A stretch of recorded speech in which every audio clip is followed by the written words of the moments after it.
तो भारत की तरफ से पाकिस्तान वह अंजाम भुगतने जा रहा है जिसकी कभी पाकिस्तान ने कल्पना भी नहीं की होगी। दरअसल हम सभी जानते हैं कि 22 अप्रैल को कश्मीर में आतंकियों द्वारा टूरिस्ट पर हमला किया गया, जिससे लगभग 26 से 28 लोगों तक की जान चली गई और 20 से भी अधिक लोग घायल हुए हैं। लेकिन इस बात का खुलासा हो गया है कि यह हमला किसी और ने नहीं, बल्कि पाकिस्तान की एक जाने माने आतंकी संगठन टीआरएफ ने करवाया है। और यह जानकारी मिलने के बाद भारत भी पाकिस्तान के खिलाफ आग बबूला हो चुका है और पीओके पर सीधा हमला करने की बात चल रही है। यहाँ तक कि अमेरिका जैसे देशों ने भी इस मामले में भारत का समर्थन दे दिया है। तो इस बात में दो राय नहीं है कि भारत पीओके पर हमला करने में बिल्कुल भी देरी करने वाला है।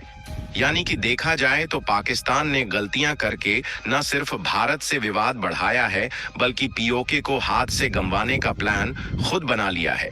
पूरी डेवलपमेंट क्या है इस वीडियो में समझते हैं, लेकिन आगे बढ़ने से पहले इस वीडियो को एक लाइक करके चैनल को सब्सक्राइब जरूर कर लीजिए, क्योंकि यह आपके लिए तो 1 सेकंड का काम है, लेकिन इससे हमारी काफी बड़ी मदद होती है। दरअसल हुआ यह है कि पिछले दिन 22 अप्रैल 2025 को पहलगाम के पास बाइसरान मैदान में कुछ आतंकवादियों ने टूरिस्ट्स पर गोलीबारी की, जिसमें कई लोग हताहत हुए। यह हमला कश्मीर में हाल के वर्षों में नागरिकों पर सबसे घातक हमलों में से एक माना जा रहा है। और तो और यह एक सामूहिक गोलीबारी और हत्या का मामला था, जिसमें हिंदू पर्यटकों को निशाना बनाया गया, जहां इसमें करीब 26 से 28 लोग मारे गए और खासकर इसमें 24 भारतीय पर्यटक, 2 स्थानीय जम्मू और कश्मीर के निवासी और 2 विदेशी पर्यटक नेपाल और संयुक्त अरब अमीरात से शामिल थे। दोस्तों, इस मामले में तो भारत को पहले से ही शक था कि इस आतंकवादी घटना के पीछे कहीं ना कहीं पाकिस्तान का हाथ जरूर होगा, क्योंकि पाकिस्तान के आतंकी संगठन की तरफ से हिंदुओं को निशाने पर लेकर उल्टी सीधी बातें कही गई थीं। इसीलिए भारत में आतंकवादी को लेकर बिगड़े अचानक माहौल के चलते पीएम मोदी जी, जो सऊदी अरब की यात्रा पर थे, वह तुरंत ही भारत के लिए रवाना हुए और दिल्ली वापस लौट आए। और इस दौरान भारत ने पाकिस्तान के एरियल रास्ते का उपयोग भी नहीं किया। लेकिन इन सब के बाद जब जांच पड़ताल की गई तो द रेजिस्टेंस फ्रंट यानी टीआरएफ, जो लश्कर-ए-तैयबा का एक पाकिस्तान बेस्ड समूह है, इन्होंने खुद जिम्मेदारी ली है कि इनके 4 से 6 आतंकवादी शामिल थे। और यह बात सामने आने के बाद चारों तरफ से यही डिमांड की जा रही है कि भारत पीओके पर कोई बड़ा हमला करके कार्यवाही को आगे बढ़ाए और पाकिस्तान को कड़ा से कड़ा जवाब दे। और आपको बता दें कि भारत की तरफ से जब इस तरीके की आवाज उठ रही है तो पीओके यानी कि पाकिस्तान ऑक्यूपाइड कश्मीर जो है, वह भी हाई अलर्ट में चल रहा है। और वहां पर जो आतंकी रहते हैं वह भी सहमे हुए हैं कि अगर भारत ने जवाबी कार्यवाही में कोई बड़ा हमला किया तो पाकिस्तान के आतंकी संगठन का नामो निशान मिट सकता है। वैसे तो चाहे भारत पाकिस्तान के खिलाफ इतना आग बबूला ना भी होता, लेकिन खासकर जिन आतंकियों ने कश्मीर के लोगों पर हमला किया, उन्होंने चुन चुनकर उन पर हमला किया जो कि वहां पर हिंदू थे।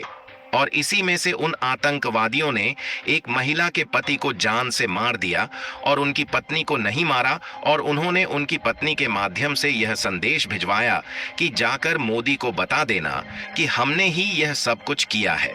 यानी कि इन्होंने न सिर्फ चुपके तरीके से लोगों को मौत के घाट उतारा, बल्कि सीधे मोदी को ही टारगेट करके इस तरीके की बात उनके द्वारा कही गई।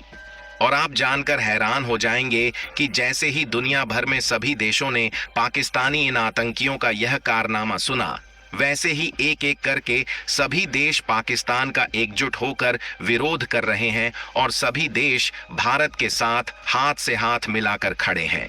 लेकिन सवाल यह खड़ा होता है कि आखिरकार भारत का फाइनल डिसीजन क्या होना चाहिए। तो इसके लिए सबसे पहले आप कुछ आर्टिकल को देखिए। सबसे पहले आप इस रिपोर्ट को ध्यान से देखिए, जिसमें रूस के प्रेसिडेंट व्लादिमीर पुतिन ने सीधा सीधा कहा है कि आतंकियों को बिल्कुल भी छोड़ना नहीं है, बल्कि उन्हें मुंह तोड़ जवाब देना चाहिए। और इसी तरीके से अमेरिका की प्रेसिडेंट ट्रंप ने फोन कॉल पर मोदी जी से बात किया और उन्होंने भी अपनी तरफ से भारत के लिए पूरा समर्थन दिखाया है।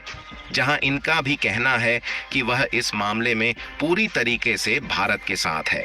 इसके अलावा अंतर्राष्ट्रीय मंच पर भारत के साथ फ्रांस, इटली और यूएई भी आवाज उठा रहे हैं। और साथ ही अगर पड़ोसी देशों में बात की जाए तो भूटान, श्रीलंका और नेपाल जैसे देशों का समर्थन पूरी तरीके से भारत के साथ है। यहां तक कि अगर बांग्लादेश पर भी ध्यान दिया जाए तो अभी के लिए तो बांग्लादेश भी इस घटना पर चिंता दिखा रहा है और वह भारत का समर्थन करने के लिए तैयार है। हालांकि बांग्लादेश कब बदल जाए इसका विश्वास नहीं है और बांग्लादेश से हमें कोई लेना देना भी नहीं है कि यह समर्थन करें या ना करें, क्योंकि इससे हमारा कोई फर्क नहीं पड़ता और शायद हमें इनकी बातों पर ध्यान देने की जरूरत भी नहीं है। लेकिन ओवरऑल देखा जाए तो भारत को पाकिस्तानी आतंकियों को सबक सिखाने के लिए चाहिए क्या? सिर्फ अंतर्राष्ट्रीय समर्थन।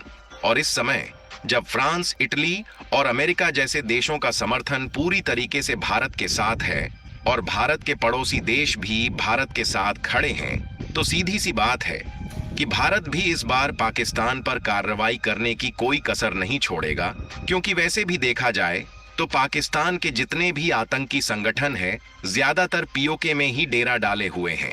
और भारत ने इस बात की कई बार आवाज उठाई है कि अगर पीओके भारत में शामिल हो जाए तो हमारा पाकिस्तान के साथ विवाद पूरी तरीके से शांत हो सकता है, क्योंकि पीओके भारत का ही हिस्सा है।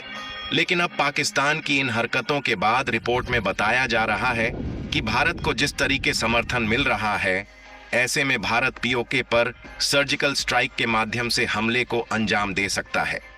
हालांकि जाहिर सी बात है कि चीन और तुर्की इस मामले में भारत का विरोध करेंगे, लेकिन यदि भारत के पास अमेरिका, रूस और यूरोप के देशों का साथ है तो अंतर्राष्ट्रीय मंच पर भारत को चीन और तुर्की किसी भी लेवल पर जाकर क्रिटिसाइज नहीं कर पाएंगे।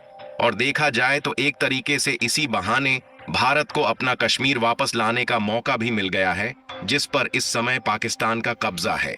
यानी कि कहने का मतलब यह है कि भारत पर इस तरीके से कोई उंगलियां उठाएगा तो चीन, तुर्की को छोड़ दिया जाए तो बाकी के सभी देश अंतर्राष्ट्रीय मंच पर भारत का समर्थन भी करेंगे कि भारत ने आतंकवादियों को मिटाने के लिए यह कदम उठाया है।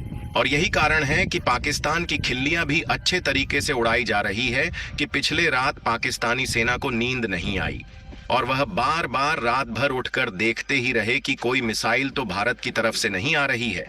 और हमें तो यही लगता है कि आज भी पाकिस्तानी सेना को और आतंकवादियों को रात भर नींद नहीं आएगी और वह उठकर बार बार यही देखेंगे कि कोई सर्जिकल स्ट्राइक तो भारत के द्वारा नहीं की जा रही है।